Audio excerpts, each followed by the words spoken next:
Joining me now is Ian Bremmer, president of Eurasia Group and author of the new book, The Power of Crisis, How Three Threats and Our Response Will Change the World. Ian, thank you so much for joining us. You actually put this book to press 4 days after Russia invaded Ukraine, but you believe that this increasingly looks like what you call a Goldilocks crisis. Explain that for us. You know, when you look at the video we were just showing a few moments ago of that cultural center being bombed, it's just unimaginable what the Ukrainians are going through on a daily basis. But we're so grateful to have you on, Ian, to talk about this book and all of these crises that are shaping what we're seeing on the world stage today. What do you mean by that, a Goldilocks crisis? Well, Jim, it's obviously not a Goldilocks crisis for the Ukrainians in Mariupol, the 400,000 person strong city that's been destroyed.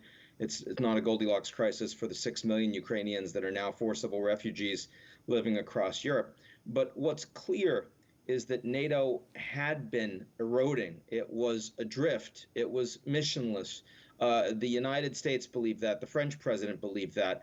This is Europe post-Brexit. And, the most important thing is that Putin believed it. He really thought, like in 2008, like in 2014, that if he upped the ante again and rolled into Kiev and removed Zelensky from government, that there'd be no effective response from the West. He was wrong. This is the worst misjudgment by a major leader on the global stage since the Soviet Union collapsed. And frankly, that has provided an enormous opportunity, not only for the Ukrainians to fight courageously and show that they can and should be a part of the European Union, but also has allowed NATO to get stronger, to focus on defense in a way that the Europeans have refused to for decades, have allowed Finland and Sweden now to join, and they will soon. At the end of this month, it'll be approved in the Madrid summit. Perhaps most importantly in the United States, I mean, even Democrats and Republicans agree that they hate Putin more than they hate each other. When I was watching the Pelosi-led delegation to Kiev a couple of weeks ago, and then the McConnell-led delegation to Kiev a week ago, and their speaking points were virtually identical. This proves to be one thing that Americans can agree upon. There's a real threat to democracy, a real threat to rule of law, and the Americans and our allies around the world, even our allies in Asia, who President Biden's meeting with as we speak, are not going to stand for it. I'd call that a Goldilocks crisis. Well, I mean, it is certainly a silver lining in all of this. We're seeing NATO come together in ways that we would not have imagined a year ago. And I mean, look at what's happening now. Finland and Sweden talking about joining the alliance. It is remarkable. You're right about that. Let's talk about, whether or not, there is a cause to be had, concern to be had about whether or not Vladimir Putin is going to stand for Sweden and Finland to do something like this, to join NATO. Is that something that the United States should be worried about, that this is a provocation? And of course, obviously, we don't want to play into Putin's hands here by suggesting that, Sweden and Finland can't do this. But I have to imagine it's going to be interpreted as a provocation, and there is a risk involved in all of that.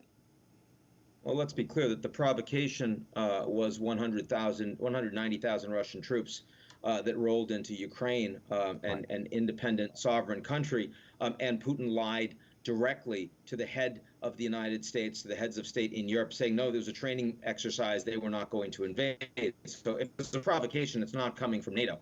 But I take your point, and of course, Western leaders need to understand that these things will be perceived as escalations by Putin. But let's also remember, Jim, that when Finland and Sweden were first talking about the fact that they would be interested in joining NATO 2+ months ago, what you heard from Russia was there will be military consequences. We're going to raise our nuclear forces on higher alert. I mean, it was truly this kind of bluster and escalation.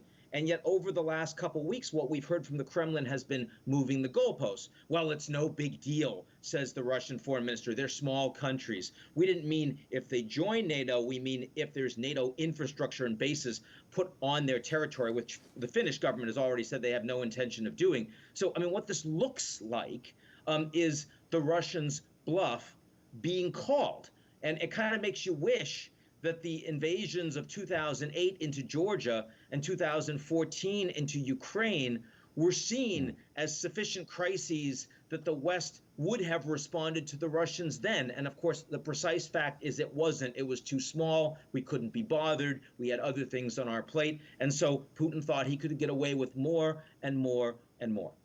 Let's talk about the global economy, because that has a potential to destabilize things as well in ways that we can't really imagine at this point. And while Americans pay more for gas, food, rent, seemingly everything else, the stock market is flashing warning signs that we haven't seen in quite some time. The Dow is on its longest weekly losing streak in nearly a century. The S&P 500, for the first time, it's falling into bear market territory. I mean, there's not a whole lot of good news on that front, you know, and this is, I think, having an effect on Joe Biden's standing as president. A new poll of polls shows President Biden's approval rating at 40%.